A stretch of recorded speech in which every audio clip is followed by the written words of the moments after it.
Hello नमस्कार दोस्तों। आज है 1 दिसंबर 2021। 1 दिसंबर 2021 से जितने भी हरियाणा करंट अफेयर के क्वेश्चन बनते हैं आज उनके बारे में डिस्कस करेंगे और साथ में जानेंगे उनके बारे में अन्य फैक्ट। लास्ट में आपके लिए क्वेश्चन जिस चैप्टर की तैयारी का पता चल सके। वीडियो की डिस्क्रिप्शन में इसका PDF है, चाहे तो आप डाउनलोड कर सकते हैं। चलते हैं फिर दोस्तों पहले क्वेश्चन की ओर। पहला क्वेश्चन दोस्तों आज का देखिए दोस्तों, पढ़ाई बिल्कुल भी मत छोड़िएगा। ये एग्ज़ाम है ना जो भी पोस्टपोन्ड हुए हैं, क्या पता कब इनका मतलब एग्ज़ाम डेट आ जाए, इसलिए आप पढ़ाई बिल्कुल भी मत छोड़िएगा, निराश मत होना, लगातार पढ़ते रहना दोस्तों। इससे आपका ही फ़ायदा होगा, क्योंकि एक बार जो आपने पढ़ाई बीच में छोड़ दी तो दोबारा कवर करना बहुत ही मुश्किल हो जाता है। तो चलते हैं दोस्तों आज का पहले क्वेश्चन की उन बातों की तरफ ध्यान देते हुए। पहला क्वेश्चन आज का, हरियाणा में इलेक्ट्रिक व्हीकल के लिए कितने चार्जिंग स्टेशन बनाए जाएंगे? तो दोस्तों ये बनाए जाएंगे 580 चार्जिंग स्टेशन बनाए जाएंगे। अब जान लेते हैं दोस्तों इसके बारे में। प्रदेश में स्टेट और नेशनल हाईवे पर स्थित बिजली घरों में इलेक्ट्रिक व्हीकल के लिए चार्जिंग स्टेशन बनाए जाएंगे। इसके लिए बिजली विभाग केंद्र के तहत आने वाली कंपनी से टाई अप करेगा।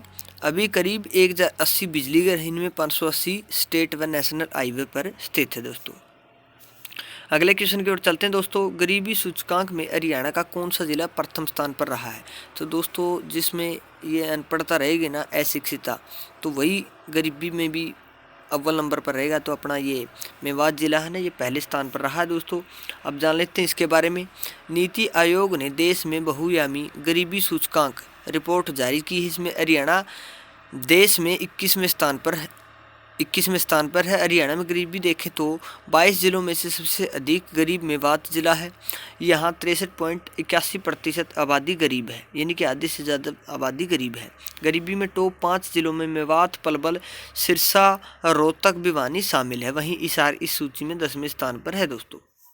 बात मेवात की है तो दोस्तों मेवात के बारे में जान लेते हैं दोस्तों। मैप में ये रहा दोस्तों मेवात, इसकी सीमा लगती है पलवल से, गुरुग्राम से, रेवाड़ी से, और यहाँ इसकी सीमा राजस्थान से लगती है दोस्तों। बात मेवात की है तो मेवात के बारे में जान लेते हैं थोड़ा सा। 2 अक्टूबर 2004 को इसकी स्थापना हुई थी। पुराना नाम इसका सत्यमेवपुरम था। 5 अप्रैल 2005 को मेवात जिला बनाया गया। 12 अप्रैल 2016 को इसका नाम नू कर दिया गया। पर्यटन स्थल है जूईमल का तालाब, county club, golf course, Kotla झील, तावड़ुआ किला। यमुना नदी से यहाँ सिंचाई होती है। झूलती मीनारें पल्ला गांव में है। सबसे पहला मोबाइल कोर्ट वाला जिला नू ही है दोस्तों अपने हरियाणा का। जान लेते हैं अगले क्वेश्चन की ओर के बारे में दोस्तों। हरियाणा के किस व्यक्ति को अंतर्राष्ट्रीय स्तर पर पर्यावरण सम्मान पुरस्कार मिला है? तो दोस्तों ये मिला है कमल सिंह को। अब जान लेते हैं दोस्तों इसके बारे में थोड़ा सा। वन विभाग में कार्यरत रेंज अधिकारी को वन और वन्य प्राणी की रक्षा और उल्लेखनीय योगदान के लिए अंतर्राष्ट्रीय स्तर पर पर्यावरण सम्मान पुरस्कार मिला है। वन विभाग में रेंज अधिकारी के पद पर कार्यरत कमल सिंह यादव को नेपाल के प्रदेश नंबर 5 स्थित रूपंदेही जिला के बहरावा शहर में आयोजित अंतर्राष्ट्रीय पर्यावरण योद्धाओं के सम्मेलन में इनको सम्मानित किया गया दोस्तों ये संबंध रखते हैं। अभी तक मतलब इसका एग्जैक्ट पता नहीं है कहाँ से संबंध रखते हैं, आपको पता हो तो कमेंट बॉक्स में ज़रूर बताना। चलते हैं अगले क्वेश्चन की ओर। दिल्ली में आयोजित नेशनल शूटिंग चैंपियनशिप की राष्ट्रीय स्तर पर ट्रायल के लिए किस खिलाड़ी का चयन हुआ है? तो दोस्तों ये हुआ है हरजोत सिंह का। अब जान लेते हैं दोस्तों इसके बारे में। NRAI द्वारा दिल्ली में हुई नेशनल शूटिंग चैंपियनशिप में शानदार प्रदर्शन करते हुए ईगल आई शूटिंग अकादमी के 6 खिलाड़ियों का राष्ट्रीय स्तर पर ट्रायल के लिए चयन किया गया है। इस चैंपियनशिप में अकादमी के निशानेबाज हरजोत सिंह रंधावा का 10 मीटर एयर पिस्टल व 50 मीटर फ्री पिस्टल में अच्छे प्रदर्शन के बाद इंडिया टीम ट्रायल के लिए उनका चयन हुआ है। हरजोत सिंह ये संबंध रखते हैं दोस्तों सिरसा से। हरजोत सिंह की बात आई सिरसा से, सिरसा की बात आई तो सिरसा के बारे में जान लेते हैं। मैप में ये रहा दोस्तों सिरसा, इसकी सीमा ऊपर पंजाब से, यहाँ राजस्थान से और फतेहाबाद से सीमा लगती दोस्तों।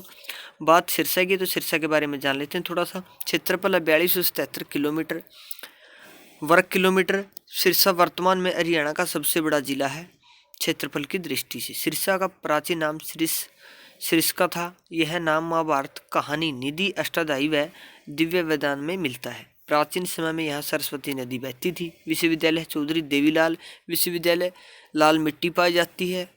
घग्गर नदी बहती है। चना, गेहूं, सरसों, कपास की फसलें उगाई जाती है। खनिज पाया जाता है दोस्तों सूरा। नेशनल हाईवे 10 और 64 सिरसा की मजियाना परियोजना बागवानी से संबंधित है। यह परियोजना इजराइल देश के सहयोग से शुरू की गई थी दोस्तों। चलते हैं अगले क्वेश्चन की ओर। हाल ही में हरियाणा के किस स्वतंत्र सेनानी का निधन हुआ है? तो दोस्तों ये हुआ है केहर सिंह का। अब जान लेते हैं दोस्तों इसके बारे में। नेताजी की सेना में संघर्ष करने वाले अंबाला के अंतिम स्वतंत्रता सेनानी 100 साल के केहर सिंह का निधन हो गया है। गांव लखनौरा में गार्ड ऑफ ऑनर देते हुए पुलिसकर्मियों ने इनको अंतिम संस्कार कराया है इनका। 1922 में केहर सिंह का जन्म गांव कक्कड़ माजरा के रुलिया राम के घर हुआ था। वह 19 साल की उम्र में फौज में भर्ती हुए थे। उनकी तैनाती सिंगापुर में थी। वहां दूसरे विश्व युद्ध के दौरान जापानियों ने उन्हें घेर लिया था। दोस्तों ये केहर सिंह संबंध रखते हैं अंबाला से। बात अंबाला की है तो अंबाला के बारे में जान लेते हैं दोस्तों मैप में। ये रहा अंबाला, इसकी सीमा पंचकुला, यमुनानगर, कुरुक्षेत्र इतने जिलों से इसकी सीमा लगती है दोस्तों। बात अंबाला की तो अंबाला के बारे में जान लेते हैं थोड़ा सा। National highway 44 5 152 73। प्रमुख व्यक्ति ओमपुरी नवनीत कौर, जिब्बा फिल्म एक्टर थी, जोराबाई सिंगर थी। उद्योग है ग्राइंडर, मिक्सर, गैस स्टोव उद्योग। गांधी जी अम्बाला में 8 मार्च 1921 को आए थे। 1842 में अम्बाला को शिमला के दिन कर दिया गया था। 1989 में जगाधरी को अलग किया गया और यमुनानगर में मिला दिया गया। सिखों के 8वें गुरु हरिकृष्ण जी का गुरुद्वारा पिंजोकरा साहिब ये भी अम्बाला में ही स्थित है दोस्तों। चलते हैं अगले क्वेश्चन की ओर दोस्तों। हरियाणा के किस मंडल को सर्वश्रेष्ठ मंडल से सम्मानित किया गया है? तो दोस्तों ये किया गया है अम्बाला मंडल को। अब जान लेते हैं दोस्तों इसके बारे में। उत्तर रेलवे के दिल्ली मुख्यालय में अम्बाला रेल मंडल को सर्वश्रेष्ठ सम्मान दिया गया है। मंडल रेल प्रबंधक को वर्ष 2019-20 के दौरान की गई स्वच्छता संबंधी कार्य, टिकट जांच में सर्वश्रेष्ठ योगदान, पर्यावरण, परिवार कल्याण, अर्थव्यवस्था को लेकर जीएम उत्कृष्टता शील्ड सहित 10 व्यक्तिगत और 3 संयुक्त शील्ड प्रदान की गई है। वर्ष 2020-21 में अम्बाला मंडल ने कार्य मानक को एक कदम आगे बढ़ाते हुए सर्वश्रेष्ठ डिवीजन शील्ड का पुरस्कार भी जीता है दोस्तों। अम्बाला की बात हमने पीछे कर ली थी दोस्तों। चलते हैं अब अगले क्वेश्चन की ओर। ट्विटर के को फाउंडर का नया सीईओ किसे नियुक्त किया गया है? तो दोस्तों ये किया गया है पराग अग्रवाल को। अब जान लेते हैं दोस्तों इसके बारे में भी। ट्विटर के को फाउंडर जैक डॉर्सी ने अपनी कंपनी के सीईओ पद से इस्तीफा दे दिया है। भारत के रहने वाले पराग अग्रवाल कंपनी के नए सीईओ होंगे। 45 साल के पराग ने खुद इस सम्मान की बात बताई है। अब तक वे कंपनी में चीफ टेक्नोलॉजी ऑफिसर के पद पर कार्यरत थे। उन्होंने 10 साल पहले इस कंपनी को ज्वाइन किया था। ट्विटर की स्थापना हुई थी दोस्तों 21 मार्च 2006 को। चलते हैं दोस्तों अगले क्वेश्चन की। भारतीय सेना को कौन से देश से एडवांस हेरोन ड्रोन मिले हैं? तो दोस्तों ये मिले हैं रूस से। इसकी राजधानी है मॉस्को। रुबेल चलती है यहाँ पर। मेदेदेवे ऐसा नाम का यहाँ पर राष्ट्रपति है। अब जान लेते हैं दोस्तों इसके बारे में। भारतीय सेना को दोस्तों हमने रूस बोल दिया था, इजराइल है इसका आंसर, माफ़ी चाहेंगे इसके लिए। इजराइल में बने एडवांस हेरोइन ड्रोन मिल गए हैं। इससे सेना को लद्दाख सेक्टर के दुर्गम इलाकों में नज़र रखने में आसानी होगी। हेरोन ड्रोन को इजराइल एरोस्पेस इंडस्ट्री के यूएवी डिवीजन से तैयार किया गया है। यह 35,000 फीट की ऊंचाई तक 52 घंटे तक उड़ान भरने में सक्षम है। इजराइल की राजधानी आपको पता ही होगा जेरूसलम है। जान लेते हैं दोस्तों अब अगले क्वेश्चन की ओर। कौन सा कैरिबियन द्वीप का नया गणतंत्र बन गया है? तो ये बन गया दोस्तों बारबाडोस। ये ऐसा द्वीप है। ये उत्तरी अमेरिका और दक्षिण अमेरिका के बीच में जितने द्वीप हैं उन्हीं में से एक है। कैरिबियन द्वीप बारबाडोस नया गणतंत्र बन गया है। यहाँ कॉमनवेल्थ देशों में तो यह गिना जाएगा, लेकिन अब यह ब्रिटेन की महारानी का शासक नहीं होगा। 2018 से अब तक ब्रिटेन की रॉयल फैमिली के प्रतिनिधि के तौर पर गवर्नर जनरल रही सांद्रा मेसन की जगह अब मिया अमोर मोटली प्रधानमंत्री चुनी गई है। देश का अपना राष्ट्रध्वज और राष्ट्रगान होगा। बारबाडोस की आबादी करीब 2,85,000 है। यहाँ करीब 200 साल तक गुलाम प्रथा रही है।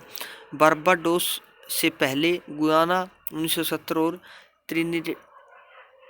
त्रिनिडेड और टोबैगो 1976 ब्रिटिश गुलामी से मुक्त हुए थे। 2 साल बाद 1978 में डोमिनिका भी रिपब्लिक हुआ था। यहाँ से ये गुलाम थे दोस्तों ब्रिटेन के, अब आज़ाद हो गए। इनका खुद का राष्ट्रध्वज होगा और खुद का राष्ट्रगान होगा। अभी तक गुलाम है तो आप समझ सकते हैं ये कितने पीछे हो गए देश।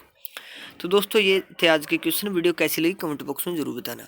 कल हमने आपसे एक क्वेश्चन पूछा था, हरियाणा के किस आरपीएफ जवान को उत्कृष्ट सेवा पुरस्कार से के सम्मान से नवाजा गया है? तो दोस्तों इसका आंसर था प्रमोद सिंह को। आप सभी ने इसका राइट आंसर दिया। Thank you so much. आप ऐसी मेहनत करते रहिए दोस्तों हमारे साथ, भविष्य में नौकरी जरूर मिलेगी दोस्तों। अगर आप सच्ची लगन से मेहनत करते हैं तो आपके सपने और माँ बाप के सपने जरूर सफल होंगे दोस्तों।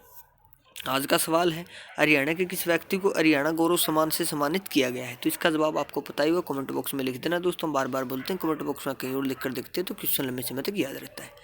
मिलते हैं फिर नई वीडियो के साथ, तब तक हंसते रहिए, मुस्कुराते रहिए, देखते रहिए हमारे चैनल HR गुरु। जय हिंद।